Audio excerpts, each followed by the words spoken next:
Welcome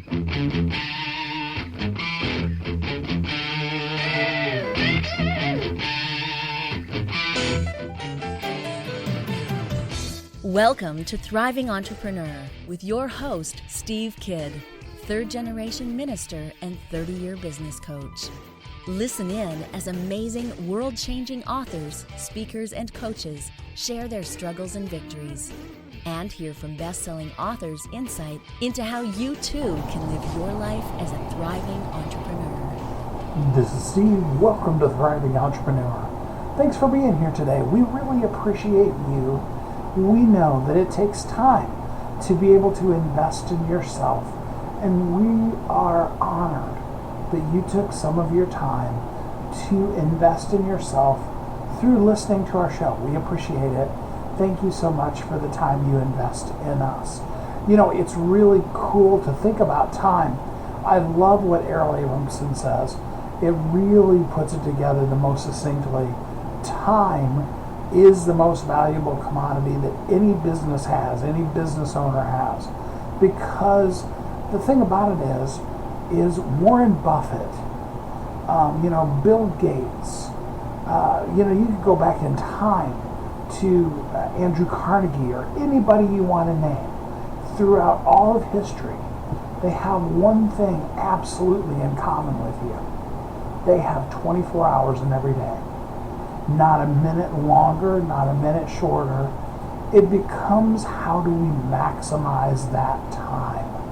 And so I want you to understand that I know that the investment of your time in this show is a valuable commodity. I appreciate it, and I honor you for the time that you're spending with us today to up-level yourself to be a thriving entrepreneur, because we really want that for you. We want to see you thrive in so many ways. You know, Kathy and I, we start out each of our days with what we call Coffee Drive. It's an ironic name from the standpoint that Steve doesn't drink coffee, but Kathy, it's really good for her. She likes her coffee, but it's also a great way for both of us to really connect. It is a time every day that both as husband and wife, but also as business partners, we can connect. We can talk about the good, the bad, and the ugly of what's going on in our lives and in our business. And we're pretty finicky about that half hour to hour minimum every morning that we set aside for doing that. It's great for our business. It's really good for you because most of the best stuff, the best ideas, the regrouping, the better mindset, whatever it is, comes from that. And all of us need that. We need the ability to take the time to sharpen the axe. I love the Abraham Lincoln quote where he said, if I had an hour, I think it was, or whatever the time frame was, if I had an hour to cut down a tree, I would take the first 45 minutes to sharpen the axe. And it really is important that we're at the top of our game. People, their lives, their businesses, the very essence of who they are, they're depending on us. They're looking forward to and living in the midst of what we do. And because of that, we need to honor their time as we honor our time so that people can be the best versions of themselves as we become the best versions of ourselves. Does that make sense? I hope it does. I hope you really are maximizing all that you are today, that you're living the best version of yourself in all that you do. It's really important because life happens. I wish there was some kind of secret formula that I could give you that would keep all situations, as it were, in life from happening, that I could just wave a magic wand and magically life would never happen again. You would always find yourself living in peace, prosperity, happiness. Every client you talked to would be your ideal client. They would be easy to work with. they would pay on time. I would love for all of you to live that life. Unfortunately, we all know that that's not true. Things come into our life. There's two types of things that come into our life. There are the things that we have done to or at us, or near us, or around us, that do impact us. I'll give you a perfect example. Those of you that are listening live, you know this last week we've been dealing with a fire that is, it's about 15 miles, the center of it, from our house, but the smoke is all over the place, over most of Southern California, in fact, at this point. And there are many times when we can stand in our front yard and see the fire. Today is really the first day that there haven't been kind of scary flames.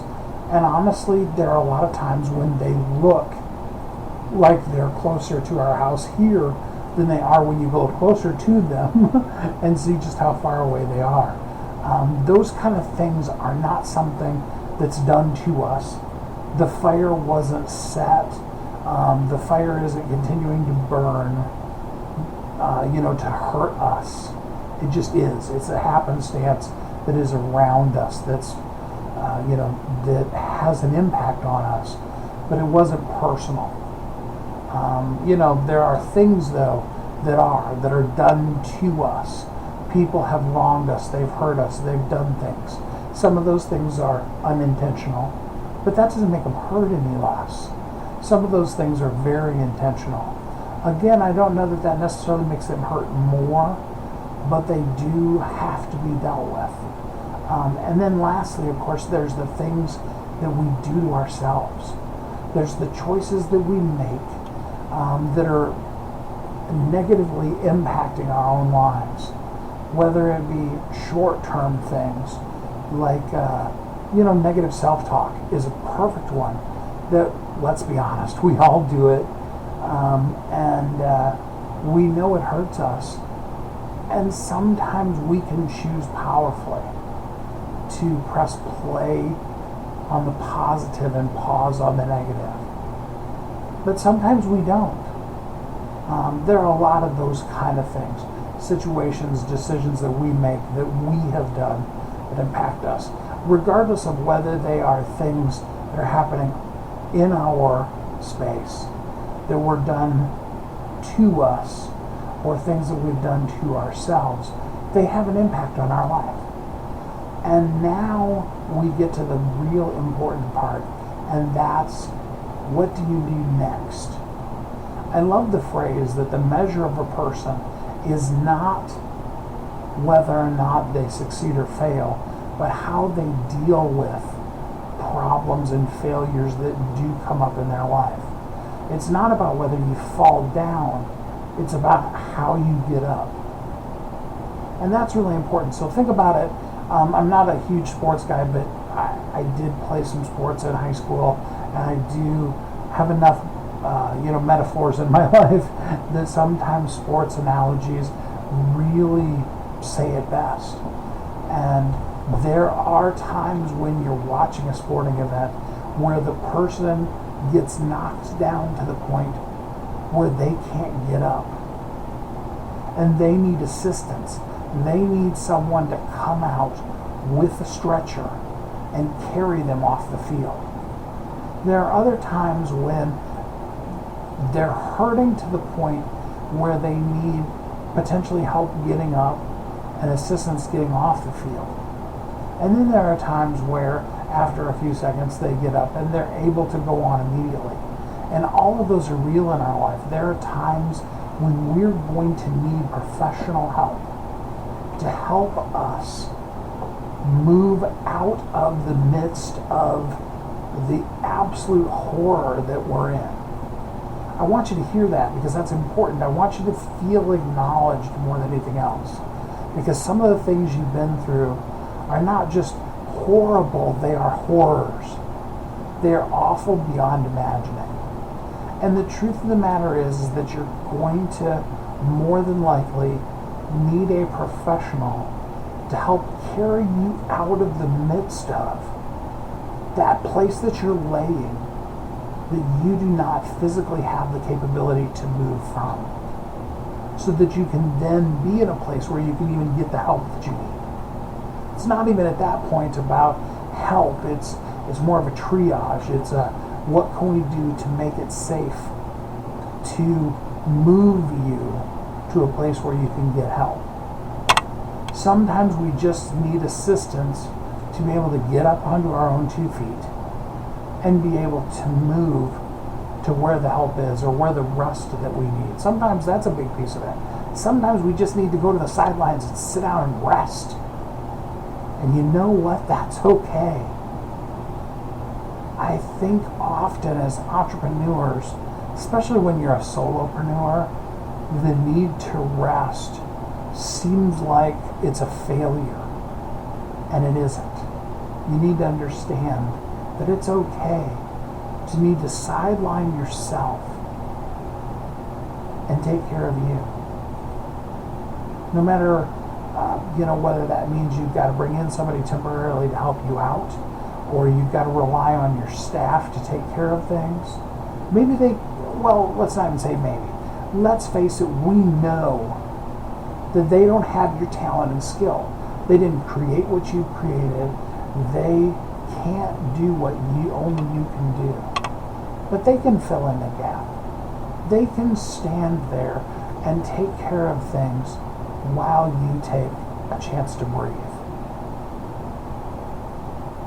Sometimes the things that hurt for an instance, all we really need to do is just stand up and go back at it. We're not actually injured.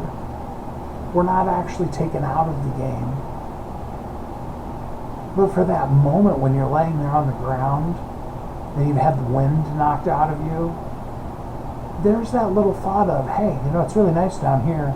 Nobody's going to hit me while I'm laying here on the ground. Maybe I just want to stay here. That's pretty real too, isn't it? And sometimes you need to take a second, catch your breath, and then stand up.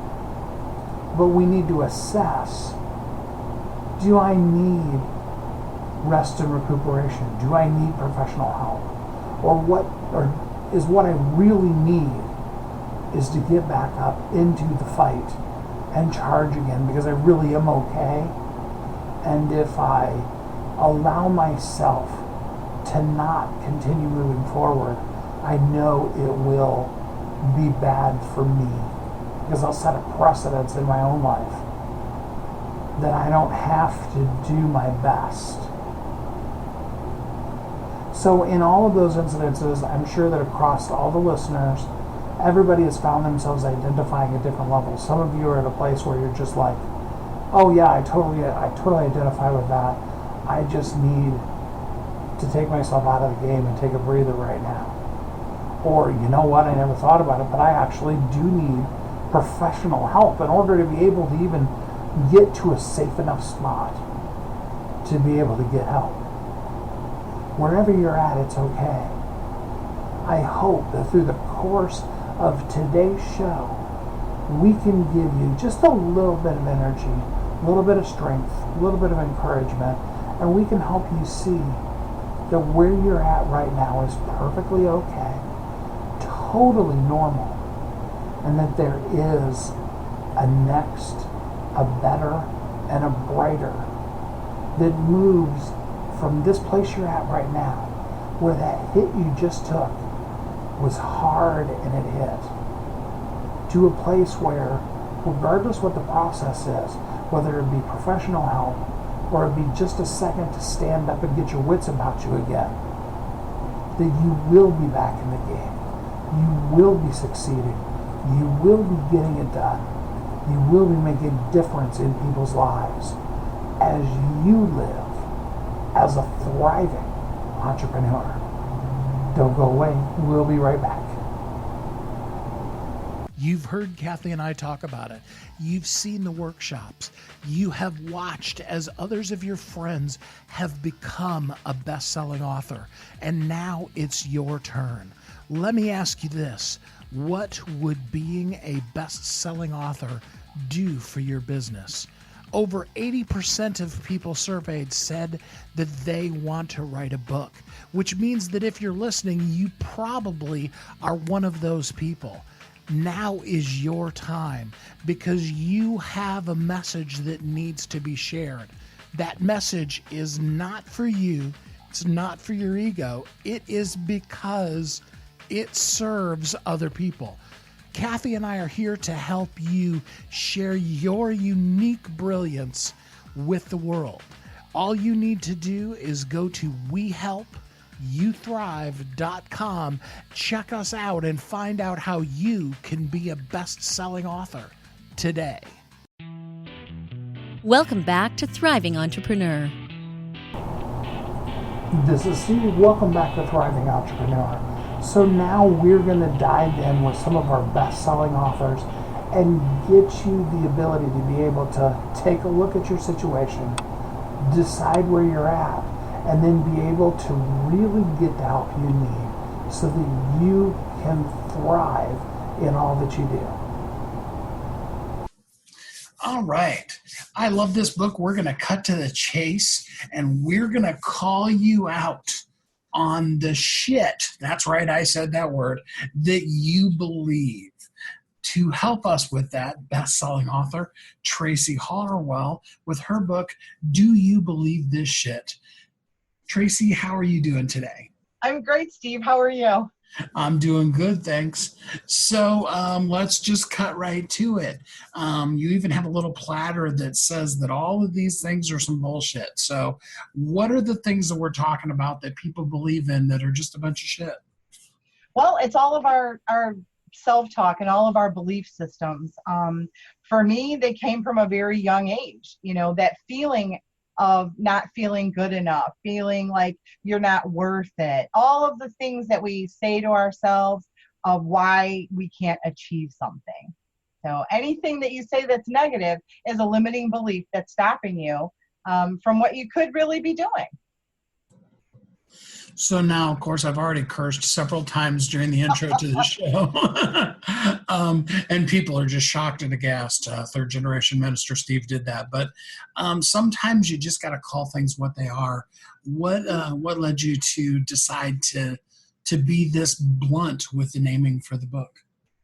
Well, that actually comes from my nephew, who is considered nonverbal autistic, but he does say words, and this is bullshit is one of the things that he said from a very young age, still one of his choice phrases. But we noticed that he would say that and be right on with it whenever something was not aligned or not okay with him. So even though he's considered nonverbal and even though he has his own challenges in his life, he's very clear on what serves him and what doesn't. And if it doesn't work for him, it's bullshit. And it was kind of funny because that is how I talk. My family talks that way. So it's no surprise that the child's words do come out that way. But when you really take a look at it, it's true. All the things that were put on me as a small girl, like of why I needed to be fixed and how I needed to change in order to be okay, that wasn't okay. And we all walk around with that kind of verbiage in our heads and belief systems from our families, from our neighborhoods, from our churches in some cases. It's just, like I say in the book, sometimes our belief systems get passed down to us like family recipes, and they're not all good ones. For sure. Give us a specific example for people who are stuck in denial. Give us an example of some of the things that we believe that just are not serving us. Well, financially, people think that because they don't come from a certain economic stature, that they can't make something of themselves. Like people like me can't achieve that level of success. That would be financial blocks and limiting beliefs, probably based on, how you were raised around money. If money was scarce, if money was, the old verbiage, money doesn't grow on trees. Like adult people still believe that's true. And while we don't always look outside and see a money tree, there's plenty of examples out there of people who came from literally nothing and achieved huge success. So those are just limiting beliefs. Especially if you work in the logging industry, then, money is trees. Right, money is trees, and there is money in paper. We all know what they did with that for a long time. Yeah, absolutely. So, what do you say to the person who is in denial of their own limiting beliefs? How do we come to a point where we really get real with ourselves?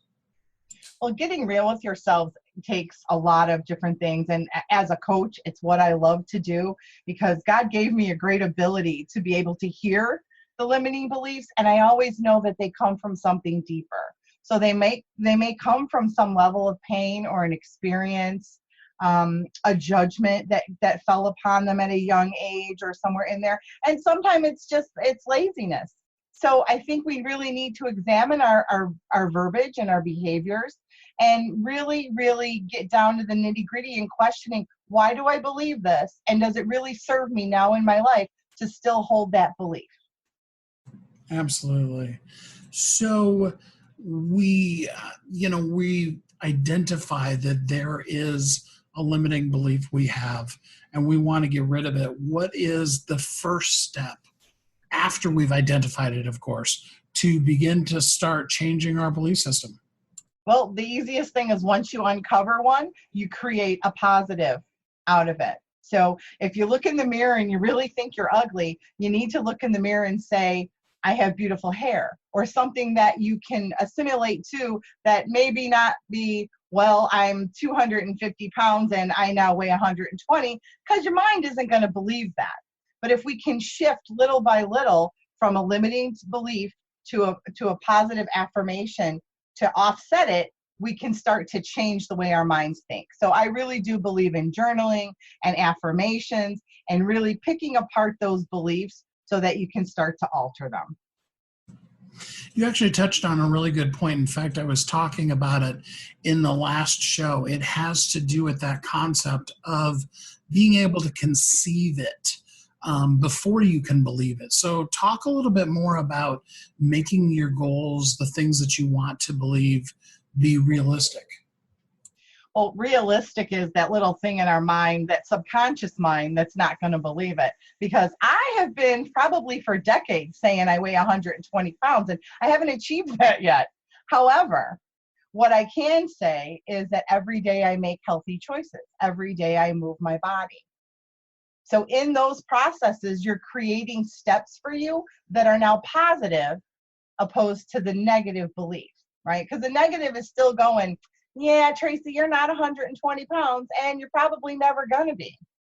So while the subconscious mind is there to protect us, we also need to learn how to shift those beliefs. And I can believe and I can follow through and I can follow goals and steps that I lay out, that I'm eating healthier, I'm moving my body, or I'm writing my business goals, I'm scheduling my business time. Sometimes it's around family. Sometimes there's a lot of healing that needs to occur from the past. And you have to individually write through maybe family members, maybe a boss, maybe a partner, and go from what was negative and start to switch it to try to change that, not only in your conscious mind, but in the subconscious where it kind of holds us there to keep us safe. For sure. So, because we're all humans, we have a day, a week, a month, whatever, that we miss the mark. And it's so easy to then just go back to the old pattern of beating ourselves up. How do we reboot? How do we make a mistake, fall down, whatever, and be able to get back up and start believing good things again? Well, that's where I believe in affirmations. That's where I believe in daily meditation or daily prayer work. You've got to be willing.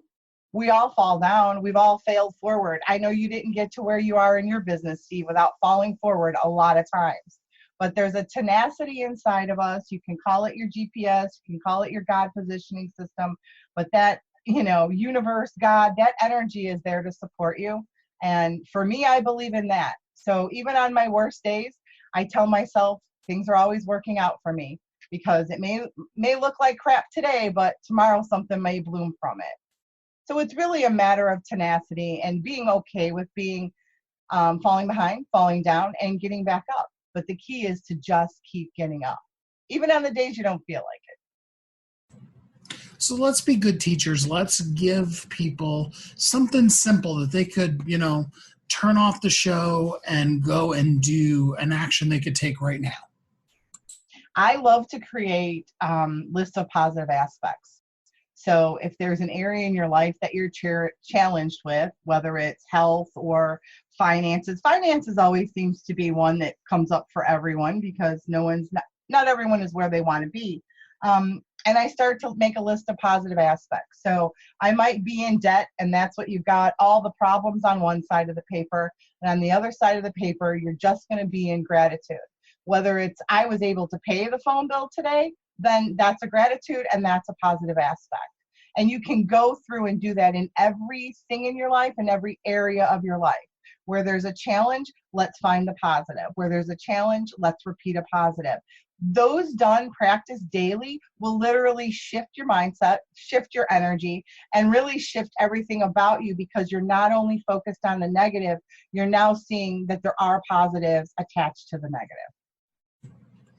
The book is called Do You Believe This Shit? It's by Tracy Harwell, best-selling book. Get it on Amazon today. Thanks for being with us today, Tracy. How can people, if they want to continue on with you, besides, of course, getting the book, how can they get in contact with you? They can contact me at inspiringyoutogrow.com, at Tracy Inspires on Instagram and Facebook as well.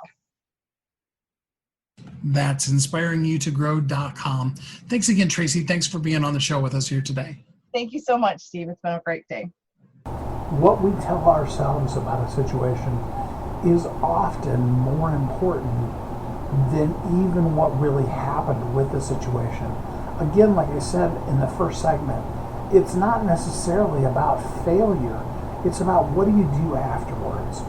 Do you have the ability to get back up, to keep charging, to do what you need to do, to get the help you need if you need it, or to just simply dust yourself off and get back in the race?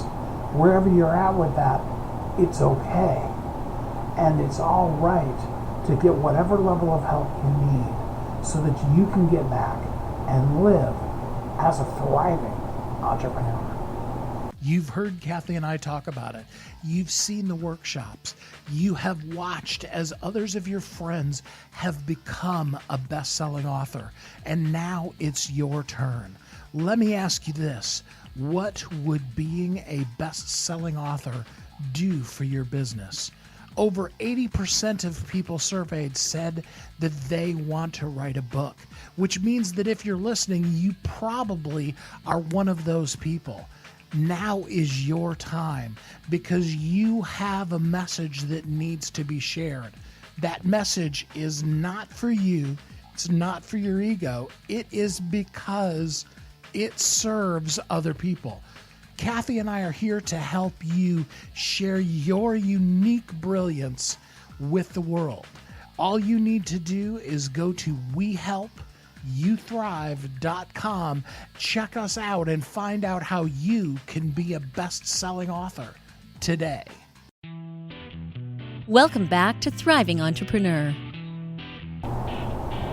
This is Steve. Welcome back to Thriving Entrepreneur. We are talking about what to do next, how to take that hit, how to be damaged by situations in your life, and then how to move on. It's so important, and I hope that you've been taking some notes and that you're ready to really dive deeply into what to do when the worst happens, and now you have the choice and the chance to move on. Have you ever had anybody declare you queen for a day? Well, the truth of the matter is that you really should be celebrated as the queen you are all the days of your life. But sometimes you feel like your crown's been damaged. So today we're joined by best-selling author Shawna Seymore, and she talks about her new book, Queen with a Damaged Crown. Hi, Shawna. How are you today? I'm doing great, Steve. Thank you for having me. So first of all, let's just define a couple of things for people. What do you mean when you say you're a queen? Well, I believe that every woman, no matter race, creed, or color, we're born to be a queen, just like I believe men are born to be kings, to lead, to support, to raise your family, to be in the utmost of royalty that we can be, to be at that highest esteem that God created a woman to be. I agree, absolutely. So then what kind of things happen to cause our crowns to become damaged? A lot of things. It can be, anything from daddy-daughter issues, abandonment of a parent, molestation, rape, domestic violence, being in a bad relationship, depression, anything that depletes you as a woman to live in your fullness and to be the greatest version of yourself, I believe is what a damaged crown is. Okay. So how did things come about for you for the book? What inspired you in your life to want to write the book? Life experiences. Raised up with two parents that were, for the majority of my life, substance abuse users, raised by my grandparents, my father in and out my life, more out than in. My mom being there to the best of her ability, but because of substance abuse herself, she really didn't guide me in that way that a mother should guide her daughter into, being this woman and certain things. But thank God for my grandmother. I was molested 3 separate times in my young childhood. Bad relationships, unwanted pregnancy would end in abortion. And then when I did want to keep my baby when I was pregnant again, I wound up having to have an elective abortion because of the fibroids. So, and this, bad relationship. I've never been in any domestic disputes or anything pertaining to that. But, just a lot of things that depleted me as a woman that I wish I never had to go through, but it made me stronger and the woman I am today. Absolutely. And that's the thing in life is that as much as we'd love for it to be perfect, life does happen. And it's what you do afterwards that really defines who you are. Exactly. So reclaim your throne, regain your worth, and renew your life. Let's take each of those one at a time. So how do you reclaim your throne? How do you get your crown back on your head? Well, to be honest, you never lose your crown. I believe some people say that people are born with a silver spoon. So I say that women are born with a crown on their heads. To reclaim it is saying that, when our crown is depleted by different issues, I believe that we think that the worth of the crown is not precious anymore.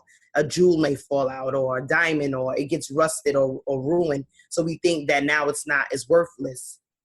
For me, to reclaim it means that you heal. You find I call it the why process, which I deal with my clients. The why process is finding why you are going through what you're going through. The why process is sitting in your pain and finding out what happened that made you give up on life or made you feel like you're just going to sit in this life that was given to you by other people, not the one that you produced for yourself. And to reclaim it means that you find healing and forgiveness in those that hurt, harm, or put you in danger, abandon you, whatever the case may be. And sitting in it can be really tough. Sometimes coming to terms with and really facing the things that happen to us is a very difficult thing to do. Yes, it really is. That's the part that people rather walk around and just deny or find comfort in other false hopes and drugs and sex, drinking, gambling, depression, smoking, laying in your bed with a cover pulled over your head and no sunlight. Those are the things that I think we turn to instead of facing the demon head on and defeating him. So how do we regain our worth? What's involved in regaining your worth? Forgiveness, understanding what happened, why it happened, and you don't live in the past. You create your new future. You regain your strength. You realize what your worth is. Some people are so damaged to the point that maybe a life coach or self-help won't help. They may need to talk to someone, therapy, a psychiatrist, sit down with somebody else, a professional, and talk and get this stuff out. I call it instead of covering of the bandage of the wound, you take it off and let it breathe, because if the bandage stay on too long, it'll become infected and cancerous and spread through our bodies. And I think a lot of women are walking around like that with a lot of Band-Aids on that they forgot to take off and let it heal. Wow, that's powerful. Leaving the Band-Aid on, and oh, wow. We could go on with that for a long time. That's good. Thank you. And I'm in the medical field, so I always kind of revert back to that, so it's, healing the very thing that was put on you to help you heal can be the very thing that can infect you also, if that makes sense. It does. And I love that visual. That's really a good way to bring it home. So renew your life. What things begin to create renewal within you? For me, I just, as I was writing this book, this was a therapy for me. So I had to face my molestation head on, telling it to my mother because she didn't know. And I had to start changing my surroundings, my atmosphere, my spiritual walk was very, very dark. And I had to get back into God, and I had to renew this person, because I feel that every 20 years we become different people. So I couldn't be the same person that I was showing up. And for years I was showing up as the 9-year-old little girl that my dad left behind. And once my father passed away in 2014 from cancer, is when the little girl died also with him. And then I started to know that I didn't have to look for him anymore, because I knew where he was.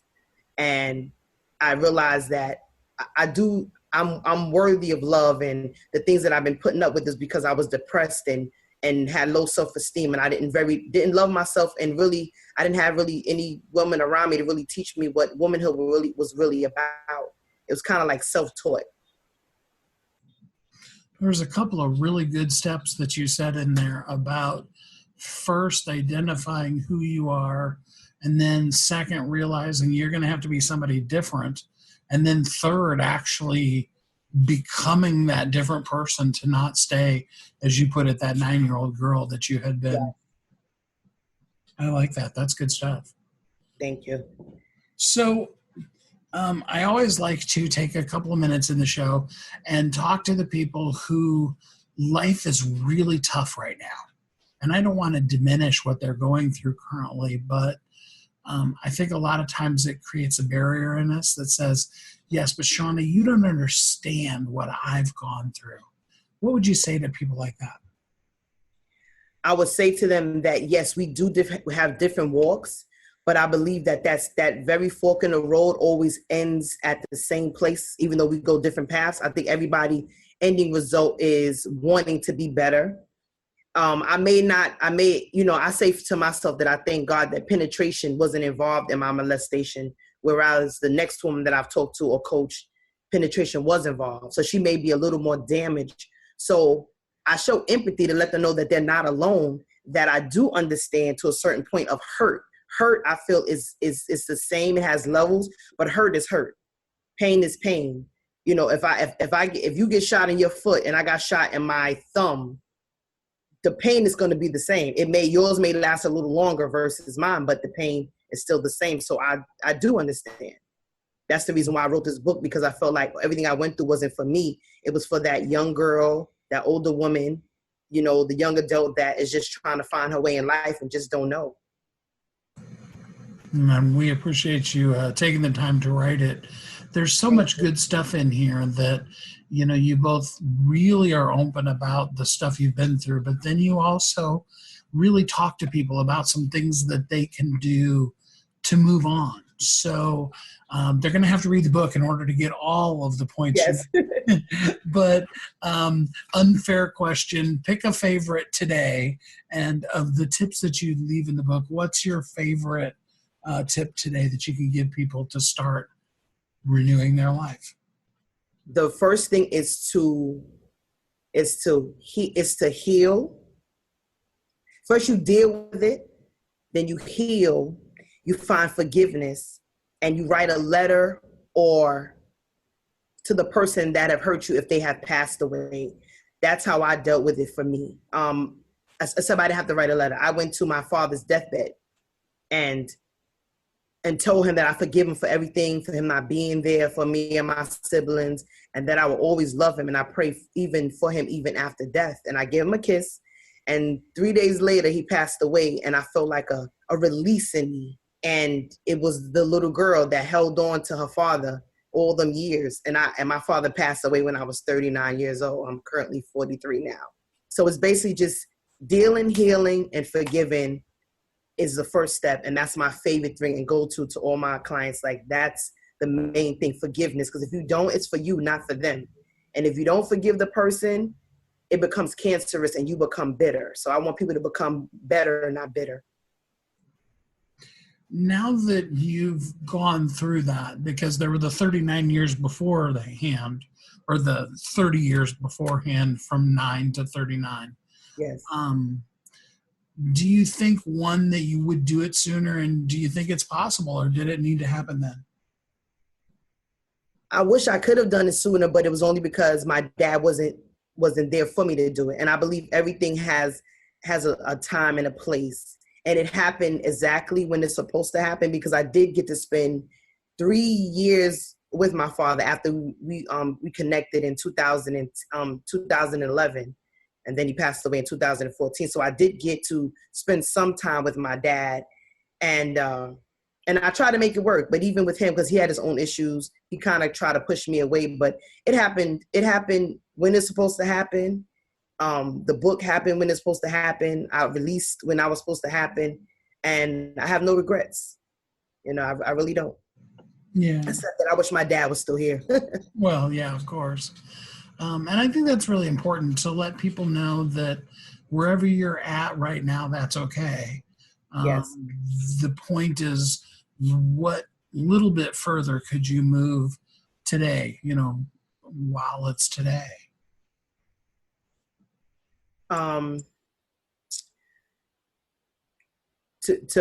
just don't look back.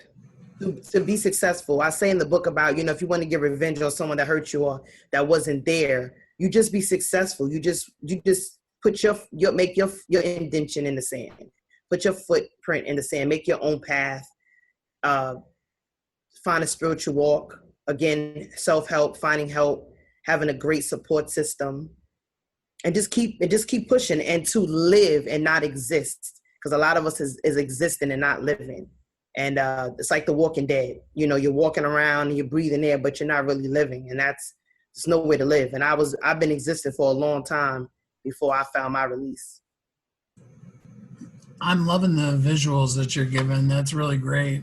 And I do think that's really important, is for us to take that ultimate revenge by being awesome. Yes, exactly. Exactly. So if a person was listening right now and they've never made any steps to regaining their crown, not regaining their crown, I'm sorry, you said that we never lose it, but to fixing their damaged crown and reclaiming their throne. Got to say the words right here.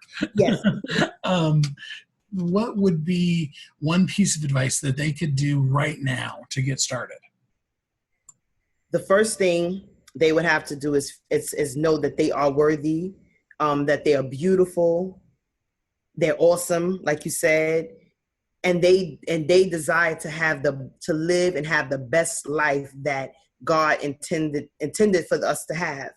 And it has to start with them doing daily affirmations, looking in the mirror and seeing the beauty in them, no matter what kind of scars you physically, mentally, spiritually. You still have to see the beauty in everything. It's like taking lemon and making lemonade. You have to take the beauty and take the ugly out of the beauty, basically, and have to just live and know that you are worthy of everything, and everything that you want, if you're willing to do the work, can be yours.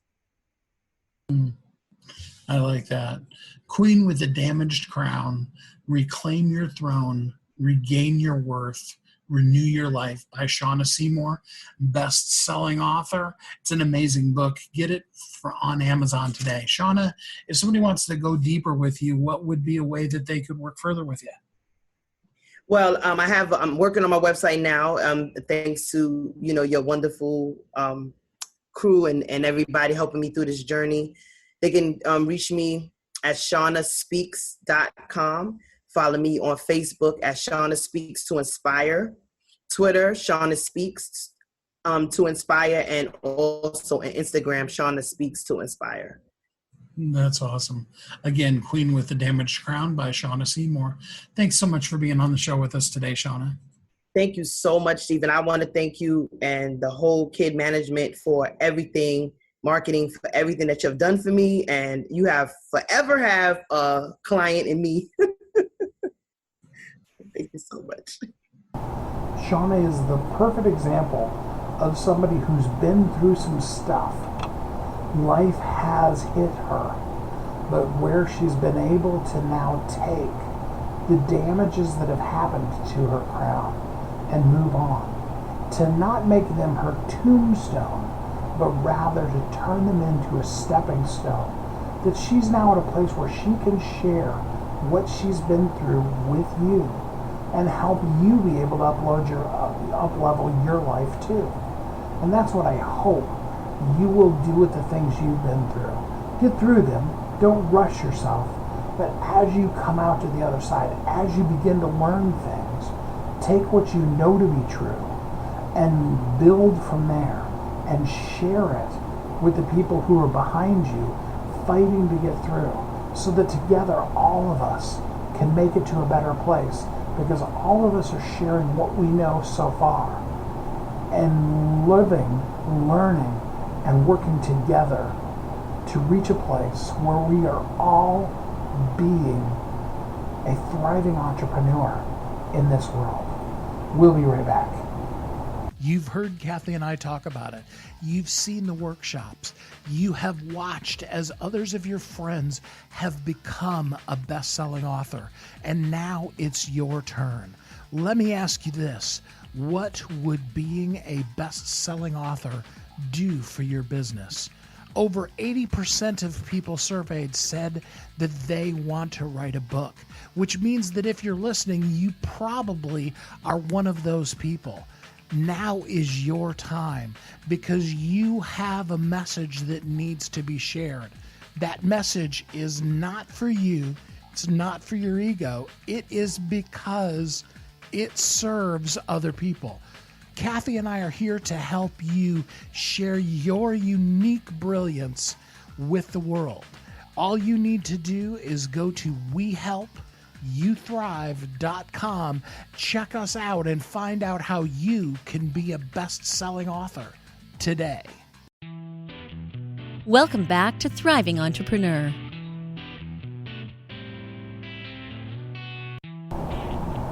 This is Steve. Thanks for listening to Thriving Entrepreneur. I really appreciate the place that you're at. I want you to know, I may not have been what you've been through. I know from the own traumas in my own life that sometimes the thing when we're going through it that we hate hearing the most is, oh, I know exactly what you're going through. And often that feels so ungenuine, and we just tend to not even listen to that person after that. However, somebody that is able to say to us, I may not have been exactly where you are, but I can relate, or even be able to share with us a story that's similar, that feels so good. To know that we aren't alone, to know that there's nothing that happens except all that is common to all of us as human beings, and that there is a way out. And that's the exciting, that's the important part of today, is what you're going through is very real. And I don't want to in any way limit or diminish where you're at right now, good or bad, because you may be in an amazing place. I don't want you to feel like, well, I wasn't down and depressed when I was listening to this episode, so it wasn't for me. Hey, if you're in a good place, you also have an even better. And if you've been through some stuff the last couple of days, weeks, months, years, decades, whatever, You have better in store for you. It is possible. And today is your day of breakthrough. Today is your opportunity to take whatever was, whatever you feel, and then make decisions based not on those feelings, but based on where you want to have your outcome be. Does that make sense? Because our feelings, it's not about your feelings not being valid. Please hear me on that. What you feel is what you feel. It is real because it is what you feel. And so, please don't think that I'm trying to talk you out of your feelings. But what I do want to be able to be here for you today is to say, no matter how icky or how wonderful the thing that you've just been through is, now is your time to make the decision of what's next. And no matter where you were yesterday, last week, last month, 5 seconds ago, you have the power of choice, and you can step into something greater. No matter how great it is right now, there's even better. That's the cool part about life, is that no matter what, you don't ever have to be in a place where yesterday was the best day of your life. Or where if you can only get to tomorrow, then you can have a good day. You can rejoice today while it's called today. Sometimes we need those times out.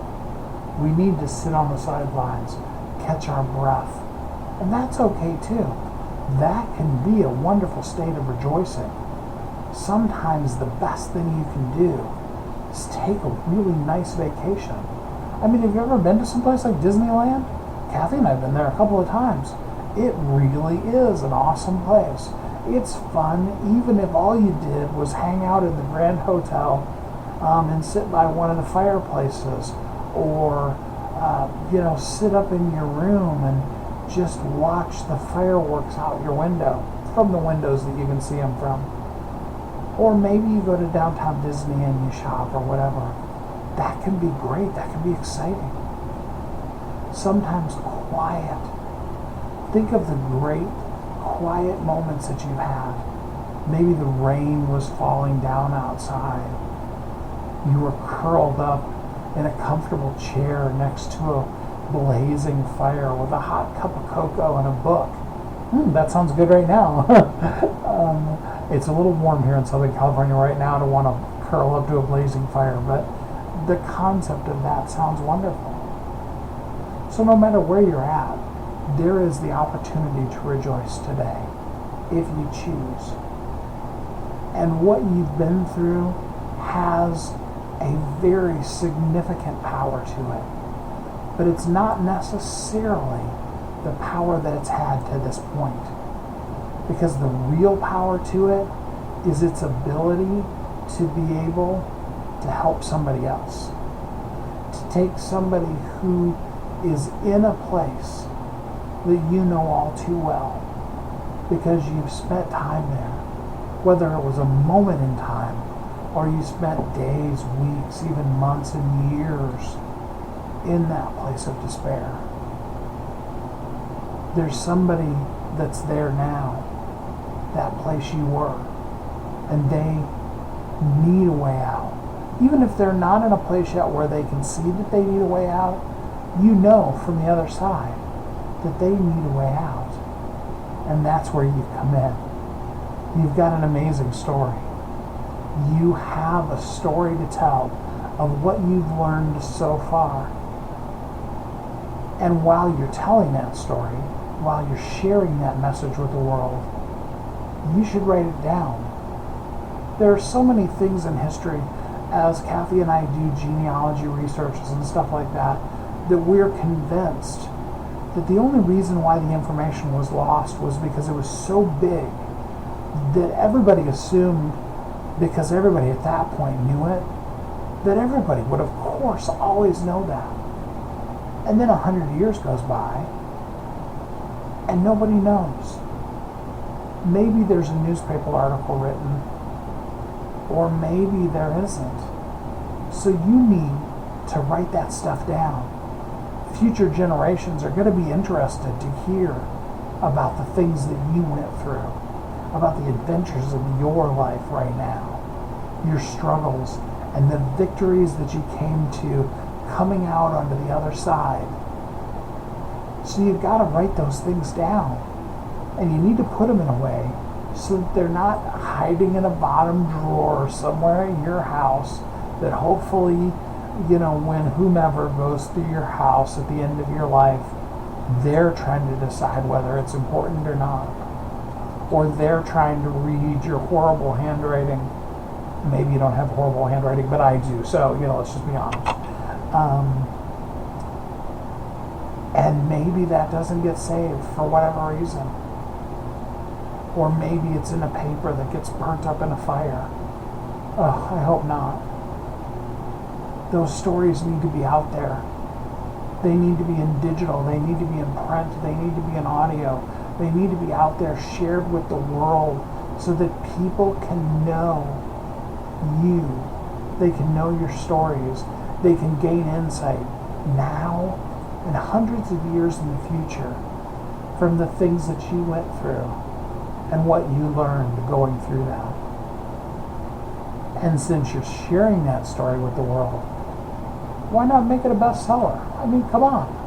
Who doesn't want to be a best-selling author? And I can guarantee you that once you have one best-selling book, you're going to want to have another one. And you're going to want to have another one and another one. And that's why we have our community. It's a free group. Bestsellers Guild. You could look it up on Facebook. Just look for Bestsellers Guild on Facebook. Or we've made it really easy for you. You can go to bestsellersguild.com. It'll take you right to that Facebook page. It'll ask you if you want to join. Ask to join. We will approve you, and poof, you're a member of the Bestsellers Guild, hanging out with other people who are sharing their messages with the world and are on their journey from where they are right now to being a bestseller. We look forward to you joining us there and to hearing your story, sharing your message with the world. Because what I know for sure is that you are uniquely brilliant. You are not an accident. You were created on purpose, for a purpose. And the world needs you. A statement that I said in jest the other day, but that has really become kind of one of the statements of my life, is words mean things. Your words are important, and we need them, all of us do, to be able to get together, to be able to take each other to the next level by sharing our words. Please do share your message with the world, and know that Kathy and I are here to help you, to do everything that we can to help you really truly thrive. Because we want to see you thrive in every aspect of your life and your business, so that you too can say, I do know how to live every day of my life as a thriving entrepreneur. Until next time, have a great week. Thanks for listening to Thriving Entrepreneur today. If you want to get your question answered, send an email to questions@wehelpyouthrive.com. We look forward to you joining us again next time. You've heard Kathy and I talk about it. You've seen the workshops. You have watched as others of your friends have become a best-selling author. And now it's your turn. Let me ask you this. What would being a best-selling author do for your business? Over 80% of people surveyed said that they want to write a book, which means that if you're listening, you probably are one of those people.